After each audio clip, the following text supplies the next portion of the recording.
তেমনি স্বামী স্ত্রী একে অপরের ইজ্জত হেফাজত করে। পোশাক যেমনি সৌন্দর্য বাড়ায়, স্বামীর চোখে স্ত্রী সুন্দর, স্ত্রীর চোখে স্বামী সুন্দর। পোশাক যেমনি আরাম দেয়, স্বামী তার স্ত্রীর স্পর্শ পেলে, স্ত্রী তার স্বামীর স্পর্শ পেলে হৃদয়ে প্রশান্তি অনুভব করে, ঠিক কিনা?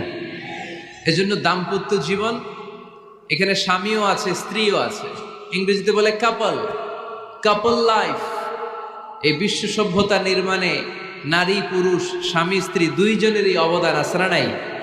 এজন্য সুনানে তিরমিজির বর্ণনায় আল্লাহর হাবিব সাল্লাল্লাহু আলাইহি ওয়াসাল্লাম বললেন, আন-নিসাউ শাকাইকুর রিজাল, নারীরা হচ্ছে পুরুষের কাউন্টার পার্ট, নারীরা হচ্ছে পুরুষের পার্টনার, সহকর্মী, সহযোগী। এই বিশ্ব সভ্যতা নির্মাণে শুধু পুরুষদেরই অবদান নাই, নারীদের অবদান আছে না নাই?